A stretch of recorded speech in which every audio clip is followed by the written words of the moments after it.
जो चिंतन करने के लिए भी मजबूर करेंगे क्या परिस्थिति आज है कि आज उलझन में उलझी है दुनिया, वो कोई सुलझाने वाला नहीं है।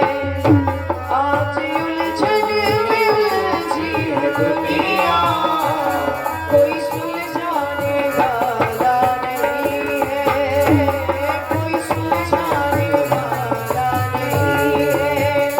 पथ से भटकाने वाले अनेकों, पथ से भटकाने वाले अनेकों, मन दर्शाने वाला नहीं हो, मन दर्शाने वाला नहीं है।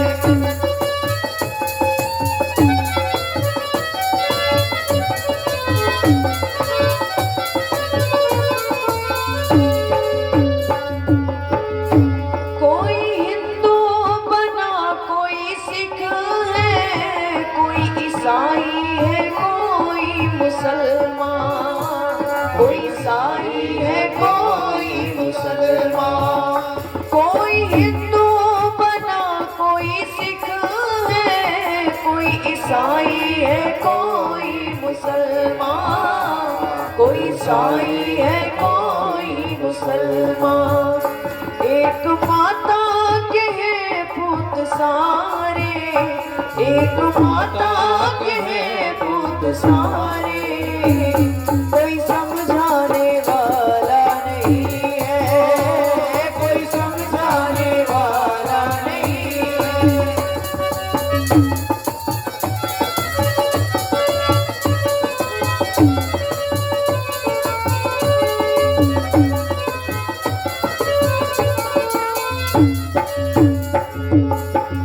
स्वर्ग में क्या क्या साधन मिलेंगे, लोग बतलाते हैं ये अनेकों, लोग बतलाते हैं ये अनेकों। स्वर्ग में क्या क्या साधन मिलेंगे, लोग बतलाते हैं ये अनेकों, लोग बतलाते हैं ये अनेकों। इस धरा पर सुखी कैसे होंगे, इस धरा पर सुखी कैसे होंगे, कोई बतलाने वाला नहीं है, कोई बतलाने वाला नहीं है।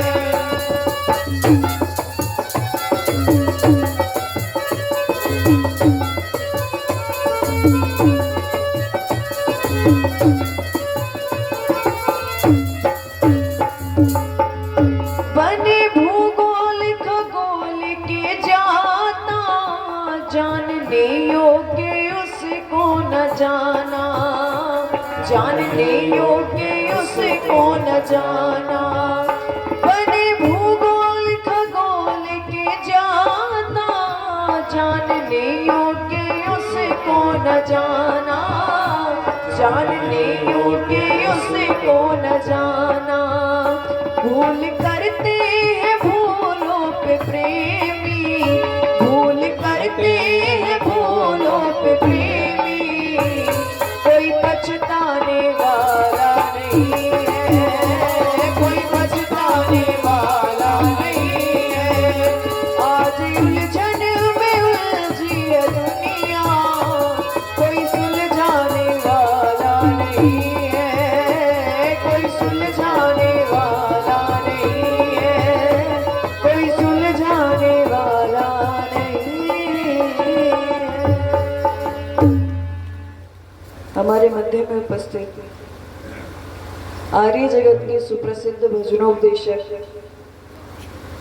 शुद्धि के आंदोलन में निरंतर कार्यरत, लाखों लोगों को पुनः सनातन धर्म में वापसी कराने वाले, मेरे जैसे अनेकों युवाओं को तैयार करने वाले बड़े भाई पंडित कुलदीप विद्यार्थी जी, कार्यक्रम का शुभारंभ जिनके द्वारा हुआ आदरणीय बाबा श्री कल्याण आर्य जी, आदरणीय कृष्ण मुनि जी, इस कार्यक्रम का बड़ी कुशलता से संचालन कर रहे माननीय अध्यक्ष महोदय संचालक महोदय, उपस्थित सभी सम्मानित धर्म प्रेमी सज्जन, पूजनीय वंदनीय मातृशक्ति प्यारे बच्चों, जैसे कि विदित है आपको ये अंतिम सत्र भी है और प्रत्येक सत्र में प्रयास कर रहे हैं कि जितनी कुरीतियां उनको कहीं ना कहीं उनका निवारण बताया जाए। क्या चीजें आज इस सनातन धर्म को निरंतर जंग लगा रही हैं, जो बड़ी तेजी से फैलती जा रही है। बस उसी में से उठा करके कुरीति के लिए ये सत्र समर्पित करना चाहती हूँ आप सभी के मध्य में। मैंने कल भी बड़ी थोड़ी सी चर्चा इस विषय को लेकर के की थी कि जो हमारे पर्व हैं वो भी आज वैसे नहीं रहे जैसे हमें मनाने चाहिए थे। वास्तविक रूप नहीं रहा उनका। उसका छोटा सा नमूना आप होली दीपावली को ही देख लीजिए। होली का पर्व कितना पवित्र हुआ करता था, लेकिन आज रिश्ते के नाम पर थोप कर उसको भी गंदा बना दिया गया। होली का पर्व होता किसके लिए है? देवर भाभी के लिए। और देवर भाभी के रिश्ते को इतना गंदा बनाया, इतिहास से लक्ष्मण और सीता के प्रसंग से ना सीख करके आज हम काले रंग में रंगे हुए हैं। होली को हमने इतना सीमित कर दी, जबकि देवताओं को आह्वान किया जाता था, यज्ञ के माध्यम से नया अन्न उनको समर्पित किया जाता था, वो होली हुआ करती थी। ऐसे हमने कितने त्योहार हमारे जिनका स्वरूप बिगाड़ दिया। बच्चे इंतजार करते हैं आज के समय में होली का त्योहार आए, और इंतजार इसलिए नहीं कि अपना अन्न देवताओं को समर्पित करें, नया अन्न घरों में आएगा, नहीं, कब हमें शराब भांग मौके से पीने के लिए मिले। होली के नाम पर आज हम भांग पी रहे हैं, शराब पी रहे हैं, और मुझे लगता है जितनी ज्यादा घटनाएं होती हैं वो हमारे त्योहारों पर होती हैं। होली के नाम पर अगले दिन न्यूज़पेपर उठा करके देखो, किसी ने किसी का सर फोड़ दिया, कोई भांग पी करके कहाँ पड़ा है, कितने मर्डर हो गए, कुछ हो गया। ऐसे पर्व नहीं मनाया जाता। एक दिन की होली होती थी और अब हम 3 दिन की मना रहे केवल पीने के लिए। ये छोटी होली है, बड़ी होली है, दुल्हनडी। उसकी जो वास्तविक मान्यताएं थी उसको निरंतर खत्म करते जा रहे हैं। आज हमारे पास हमारे त्योहारों का स्वरूप भी सुरक्षित नहीं है, निरंतर बिगड़ता जा रहा है। और ध्यान देना, दीपावली भी वैसी नहीं थी। लोगों ने इस बार तो बहुत अच्छा वो कि जब न्यू ईयर पे पटाखे फूटते हैं तब कोई नहीं बोलता, जब हम दीपावली पे फोड़ते हैं तभी बोलते हैं। तो हम भी इस बार कुछ नहीं बोले, लेकिन ध्यान देना, नुकसान हमने अपने पर्यावरण का बहुत किया, दूसरे का सहारा लेकर के ही सही। जो वास्तविक चीजें थी दीपावली पर, चाहे राम से ही उसको जोड़ा गया, लेकिन कोई भी इतने दिए जलाने को तैयार नहीं है जितने मोमबत्ती पटाखे जला देते। पर्यावरण को दूषित निरंतर किया जाता है। लेकिन ध्यान दो, आपके मध्य में निवेदन करूं, एक पर्व हो रहा है तो मुझे लगता है वो वर्ष में सबसे ज्यादा लंबा चलता है, 16 दिन का, सितंबर के महीने में। कौन सा था? कनागत। निवेदन करूं आपके मध्य में, 16 दिन का पर्व आया कनागत। उसकी थोड़ी सी चर्चा हुई भी थी। श्राद्ध और तर्पण के नाम से हम जिसे जानते हैं। अब पहली मान्यता देख लीजिए, पहला पहलू देख लेते हैं कि हम कनागत को मनाते कैसे हैं। 16 दिन तक कार्यक्रम चलता है और इतना जबरदस्त चलता है, जो बुजुर्ग हमारे बीच में है भी नहीं उन्हें खिलाते हैं हम। यही तो होता है। और किसके रूप में खिलाते हैं? कौवे के रूप में। किसी ने तो कहा भी कि जिंदा बाप कोई ना पूजे, मरत बात पुजवाए, और मुट्ठी भर चावल लेके कौवे को बाप बनाए। ये स्थिति हो रही है आज भारत के अंदर। निवेदन करो आपके मध्य में, ये जितने भी पर्व हमारे थे आज उनका स्वरूप बिगड़ा, और बिगड़ा तो ऐसा बिगड़ा कि जिंदों को कोई पूछने को तैयार नहीं, और मरे हुए को कौवों के रूप में भी खिला रहे। ध्यान देना, जितने तुम्हारे बुजुर्ग हैं, माता पिता हैं, जो मर करके चले गए, क्या इतने बुरे कर्म विचारों ने किए थे जो कांव कांव करते फिर रहे हैं दूसरे की मुंडेरों पर? सबने ये सिद्ध कर दिया कि हमारे पूर्वज कौवे ही बने हैं। और यदि मान लो कौवे बने हैं तो इतने बुरे कर्म तो तुम्हारे भी नहीं होंगे कि तुम्हारी संतान तुम्हें कहीं बैठ करके ना खिला रही हो। उन 16 दिन के लिए तुम भी कहीं कौवे बन करके खाने जाते होंगे। या सारों की संतान ऐसी थी 2 टुकड़े देने को तैयार नहीं। ध्यान देना, कितना पाखंड बढ़ता चला गया। ये श्राद्ध और तर्पण शब्द आता था। श्राद्ध मतलब श्रद्धा पूर्वक किसी की सेवा की जाए, तर्पण उसको तृप्त कर देना, सेटिस्फाई कर देना। और ये तर्पण जो शब्द जुड़ा, उससे भी एक तर्क निकल करके आता है, कौवे को कभी सेटिस्फेक्शन नहीं मिल सकता, कौवे को कभी संतुष्ट किया ही नहीं जा सकता। जितनी बार टुकड़ा डालोगे उतनी बार आएगा, खाएगा, चोंच मार के जाएगा, उसको संतुष्टि नहीं मिल सकती। लेकिन ध्यान दो जरा, उस श्राद्ध और तर्पण को इतना बिगाड़ा। और क्यों बिगाड़ा? क्योंकि मेरे वाली जनरेशन को आज केवल और केवल विकल्प चाहिए।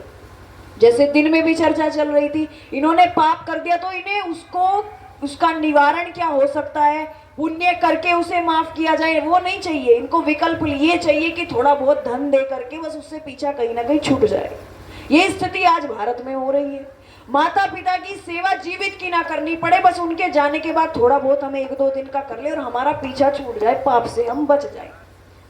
और यही स्थिति, इसी का एक नमूना 13वीं भी है।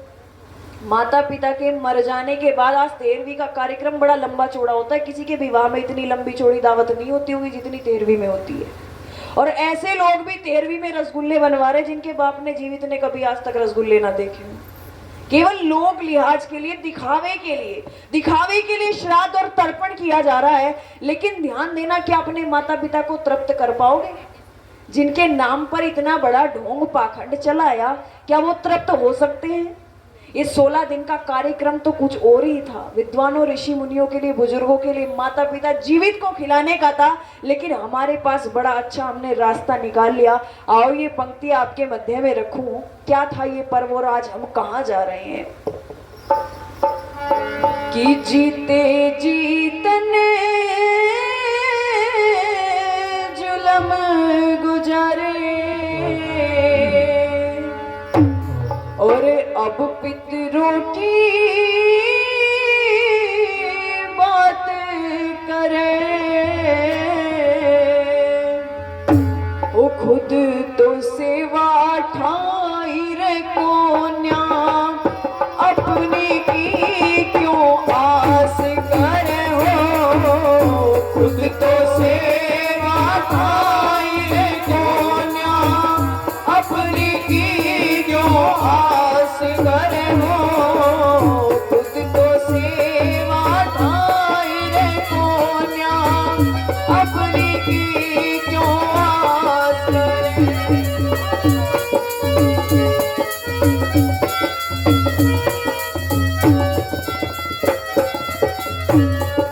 और वो 13वीं का भी जरा छोटा सा नमूना देख लेना पंक्तियों के माध्यम से। सूखी रोटी सुख से ना दी, अब हलवे बनवावे से, तब थाली में ठोकर मारी, अब पंडित जिमवावे से हो। तब थाली में ठोकर मारी, अब पंडित जिमवावे से। घर से बाहर खाट डाल दी, अब मंदिर बनवावे से, तब सर पे जूते मारे था, अब पगड़ी बंधवावे से हो। तब सर पे जूते मारे था, अब पगड़ी बंधवावे से। दुनिया को दिखलावे से तू, दुनिया को दिखलावे से तू, देखा देखी श्राद्ध करे, खुद तो सेवा ठाई कोन्या, अपनी की क्यों आस करे हो। खुद तो सेवा ठाई कोन्या, अपनी की क्यों आस करे।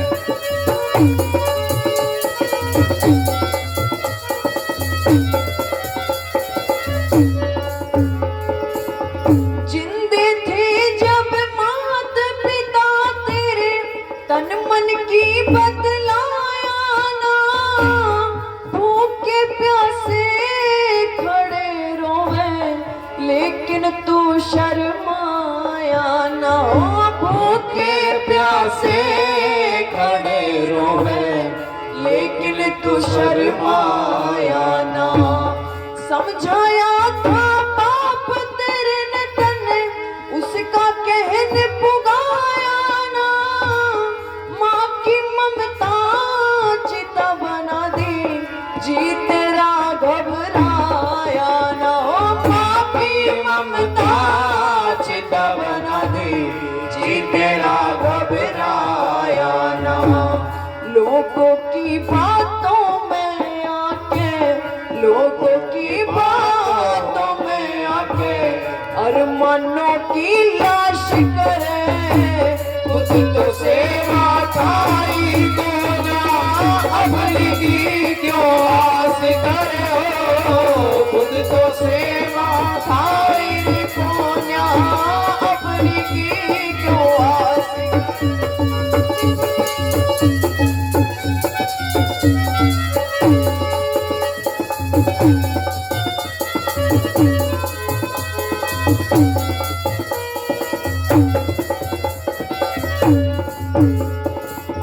उनके साथ करी जो करनी, समय तेरा भी आवेगा, तेरा बेटा तेरी गैल में वैसे ही खेल रचावेगा, तेरा बेटा तेरी गैल में वैसे ही खेल रचावेगा।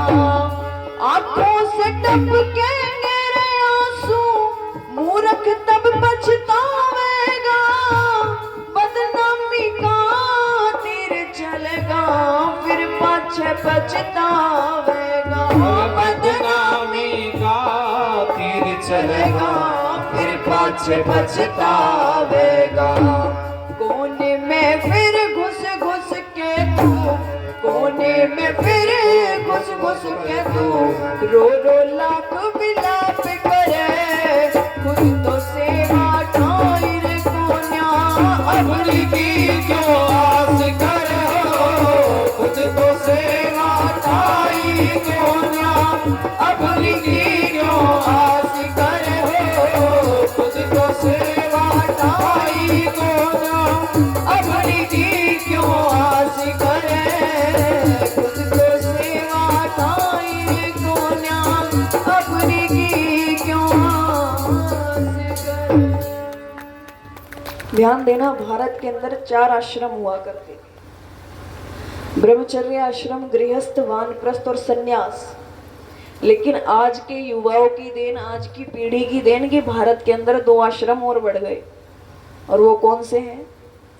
अनाथ आश्रम और वृद्धाश्रम, जो भारत के अंदर कभी होते ही नहीं थे। ये भारत तो वो देश था जब कोई बाहर से भी बुजुर्ग आ जाए तो वो भी शरणार्थी भारत के अंदर आकर बन जाता था, गृहस्थ आश्रम में। और इतने मनोबल वाले, इतने आत्मविश्वासी लोग होते थे, आज पता नहीं कहाँ जा रहे हैं, कितना मनोबल गिर गया। इस भारत के अंदर ऐसी माताएं बहनें भी हुई कि सब तो ये कह रहे 2012-2023 में दुनिया खत्म, और ये 3-3, 4-4 साल के लिए 4 दबा करके रख रही थी। इतना आत्मविश्वास इनके अंदर था। लेकिन आज की पीढ़ी की परिस्थिति देखो जरा, विदेशों से सीख ले करके आज ये माता पिता की सेवा ना होने का कारण यही तो है, धन को वरीयता देना और इनको निचले पायदान पे रखना। बच्चे माता पिता को वृद्धाश्रम में छोड़कर आ रहे हैं केवल इसलिए कि उनके पास उनकी सेवा का समय नहीं है, धन की कोई कमी नहीं है।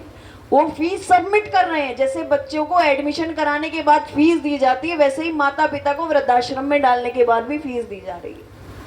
लेकिन ध्यान देना, एक बार उस माता पिता से भी पूछ करके देखो जिसने सब कुछ छोड़ करके तुम्हारा पालन पोषण किया हो, सब कुछ छोड़ करके, धन को भी त्याग दिया हो, अपना सुख चैन सब त्याग दिया हो, लेकिन बच्चे जब विवाह हो जाता है तब किसी के कहने में आकर के, मैं पर्टिकुलर व्यक्ति को तो नहीं कहती कि उसकी पत्नी है, बच्चे हैं या कोई है, खुद की भी मेंटेलिटी हो सकती है, कहने में आकर के उसी माता पिता को घर से दखल कर देता है।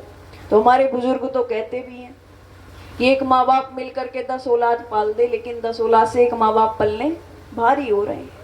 ये स्थिति देखने को मिल रही है। और ध्यान देना, आज इतनी विपरीत दशा दिखाई देती है, जो कभी हमारी संस्कृति नहीं होती थी वो भी आज बड़ी तेजी से फैल रही है। आज हमारे स्कूलों में बच्चे फादर्स डे मना रहे हैं, मदर्स डे मना रहे हैं। खुश होना चाहिए, लेकिन ध्यान दो इसका नुकसान क्या है। वर्ष में एक बार कोई भी दिन निश्चित कर दिया कि जी ये मदर्स डे है, स्कूलों में टीचर्स ने सिखा करके बेचा, मास्टर्स ने सिखा करके बेचा कि घर पे जाओ और अपनी माताजी को कोई ना कोई गिफ्ट दो। आज मदर्स डे है, आज उनके लिए खास दिन है। एक दिन आता है पिता के लिए, फादर्स डे, एक दिन आएगा भाई के लिए, एक दिन बहन के लिए, उसको नाम दे दिया ब्रदर्स डे, सिस्टर्स डे। ये अभी 10-20 साल पुरानी बीमारी है, उससे पहले नहीं हुआ करती थी। उससे पहले 365 दिन सब माँ बाप भाई बहन के होते थे, क्योंकि हमारे यहाँ संयुक्त परिवार होते हैं, एकांकी परिवार का सवाल ही नहीं है। दिन रात जिसके साथ रह रहे उसी के साथ रोज फादर डे, मदर डे हो रहा है। लेकिन आज के बच्चे क्या कर रहे हैं, उनका वर्ष में एक बार मदर डे आता है। और ये आया कहाँ से, तो ध्यान देना, विदेशों में जब बच्चों के विवाह हो जाते तो अपने माता पिता से अलग हो जाते हैं, एकांकी परिवार रहते हैं। हमारी तरह ताई चाची सास सब एक साथ नहीं रहती, अलग हो जाते हैं और अपने काम में रहते हैं। उनके माँ बाप मरे जिए उससे उनका कोई लेना देना नहीं है, भोजन मिले या ना मिले, अलग रहते हैं अपनी पत्नी और बच्चों के साथ। अब उन्होंने डिसाइड किया कि वर्ष में एक दिन तो अपने काम से छुटकारा पाकर ऐसा होना चाहिए जिसमें अपने माँ बाप के दर्शन कर लिए जाएं।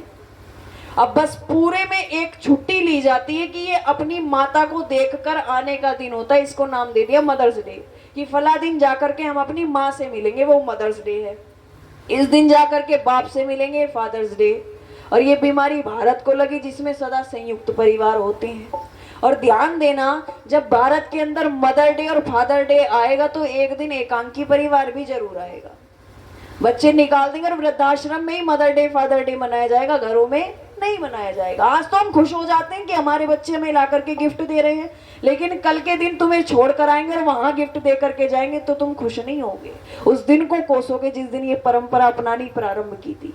और बड़ी सुंदर पंक्ति आई थी अभी कि उनके साथ करी जो करनी, समय तेरा भी आवेगा। और आता है। बुजुर्ग देखते हैं जब किसी की ऐसी परिस्थिति हो तो एकदम याद दिलाते हैं कि देख इसने अपने के साथ कभी ऐसे ही की थी, इसके साथ भी ऐसे ही हो रही और होनी है। भारत के अंदर ध्यान देना, आज जो परिस्थिति है, मैं पहले भी सत्र में कह रही थी कि गृहस्थ आश्रम बिगड़ गया जिससे इस राष्ट्र का पतन निरंतर होता जा रहा है।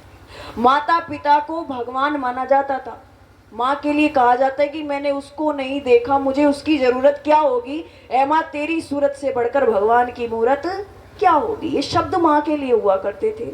लेकिन आज ही उसी पिता की संपत्ति से जिसने इतना सब कुछ जोड़ा, सदा लोगों की डोल काटता रहा कि 20 से 40 हो जाए मेरे अकेले बेटे के लिए, उसी ने उठा करके पिता को सबसे पहले लात मारी कि तू चल वृद्धाश्रम, इस 40 को मैं घटाऊंगा फिर 20 पर लाऊंगा।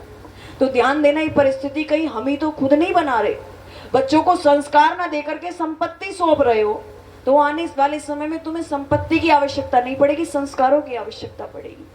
जो बीज कभी बोया होगा, यदि उसका फल चाहते हो तो बीज को भी मीठा बोना पड़ेगा, कड़वा बोगे तो करेला ही खाओगे।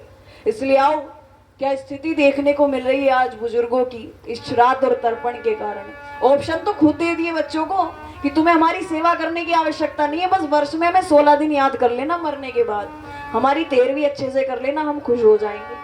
बहुत से ऐसे धर्म के ठेकेदार भी आ जाते हैं कि तुम्हें कुछ करने की आवश्यकता नहीं, हम बैठे हमें खिलाओ।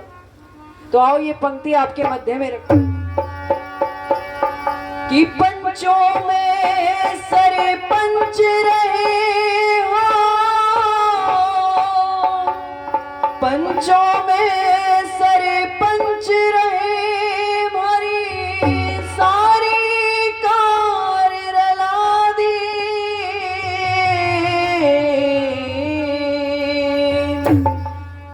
बेटे तने माँ बाप की कैसी गति बना दी रहो, कैसी गति बना दी।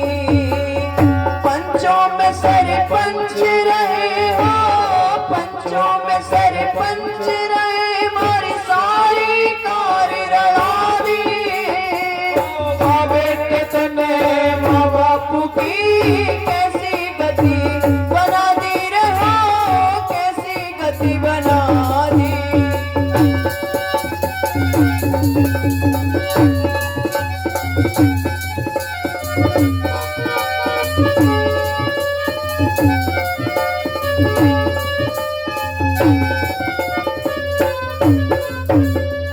और ध्यान देना उस पिता के शब्द क्या गुनगुना रहा है।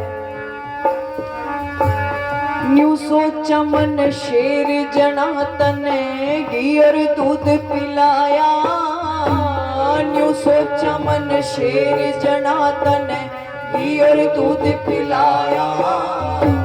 बड़ा आदमी बन जागा अमेरिका तने पढ़ाया, बड़ा आदमी बन जागा अमेरिका तने पढ़ाया। तेरी शादी में जिम्मन खातर सारा क्षेत्र बुलाया, तेरी शादी में जिम्मन खातर सारा क्षेत्र बुलाया। मेरे जैसा बेटा न दुनिया में ढोल बजाया रे, दुनिया में ढोल बजाया। शादी होते ही बदल गया तो, शादी होते ही बदल गया, जन किसने नजर लगा दी। बाबे के तने माँ बापू की कैसी गति बना दी रे, हो कैसी गति बना दी।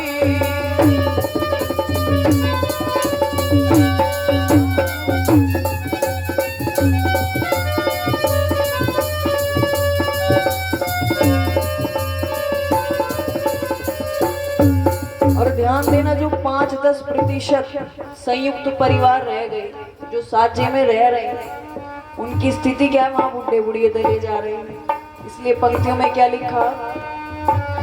तू और तेरी बहू सुबह के 8 बजे तक सोवे, तू और तेरी बहू सुबह के 8 बजे तक सोवे।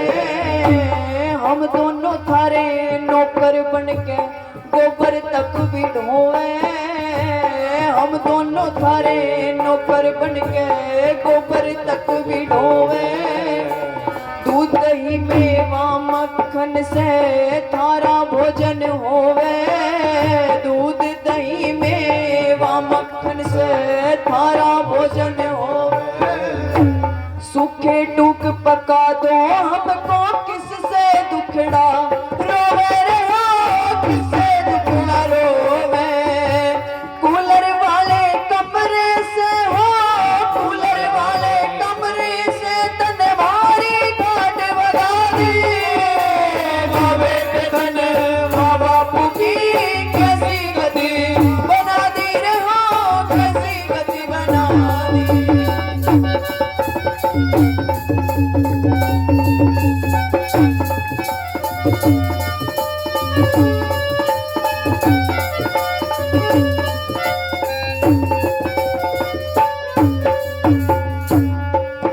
और मेरी कष्ट कमाई से तू बेटे मौज उड़ावे, मेरी कष्ट कमाई से तू बेटे मौज उड़ावे। अब मैं पैसे मांगू तो मुझे काढ़ के आंख दिखावे, अब मैं पैसे मांगू तो मुझे काढ़ के आंख दिखावे। अपने बच्चों के फैशन में तू लाखों नोट उड़ावे, अपने बच्चों के फैशन में तू लाखों नोट उड़ावे। मेरे कुर्ता धोती फटे पड़े कद जुत्ती तक ना लावे रे, हो जुत्ती तक ना लावे। नौकर जैसी कर कोन्या तो, नौकर जैसी कर कोन्या हमारी सारी हवार ला दी। बाबे के तने माँ बापू की कैसी गति बना दी रे, हो कैसी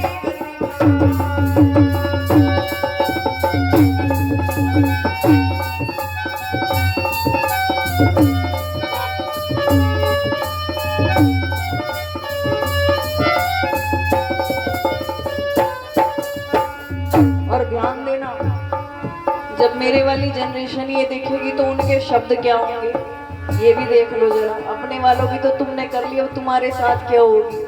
उनके शब्द, हो दुख दे दे के हार लिया तू कदे सुनाई करता ना, दुख दे दे के हार लिया तू कदे सुनाई करता ना। सेवा ना तू ढोंग करे कदे मेरे धोरे फिरता ना, सेवा ना तू ढोंग करे कदे मेरे धोरे फिरता ना। मैं बीमार पड़ा था कड़क कदे हुक्का पानी भरता ना, मैं बीमार मार पड़ा था कड़क कदम का पानी भरता ना न्यू कहवे मैं तंग घड़ा यो बाप मेरा भी मरता ना यो बाप मेरा भी मरता ना ब्रह्मपाल ना कदे रुके हो ब्रह्मपाल ना कदे रुके तने अपनी कलम उठा ली बाबे के धन माँ बाप की कैसी गति बना दी रे हो कैसी गति बना दी पंचों में सरपंच रहे हो पंचों में सरपंच रहे हमारी सारी कार लड़ा दी बाबे के तन माँ बाप की कैसी गति बना दी रे हो कैसी गति बना दी। इसलिए निवेदन करूंगी अंत में यही निवेदन रहेगा कि जितने भी पर्व हैं वो जीवित के लिए हुआ करते थे मरे हुए के लिए नहीं हुआ करते थे। धन्यवाद बाबा जी। तो मरे हुए वालों पे विकल्प ना छोड़ो जिंदों की सेवा कर लो यदि अपनी करवानी है तो क्योंकि आप तो समझ लो आपको जमाना कहने वाला है आज टोक देते कि तेरा बाप फला जगह फिर रहा था उसके पैर में जुत्ती तक नहीं थी लेकिन मेरे वाली जनरेशन जो आ रही है वो यही कहेगी तुमने अपना बाप क्यों घर में रख रखा। अब तो वृद्धाश्रम बहुत खुल रहे ठीक है तो थोड़ा संभल करके चला जाए। आप सभी ने ध्यानपूर्वक सुना यही निवेदन रहेगा कि 4 आश्रम को 4 ही रहने दो ये अनाथ आश्रम वृद्धाश्रम ये करके ना बढ़ाओ। आप सभी का धन्यवाद। इति ओम शम।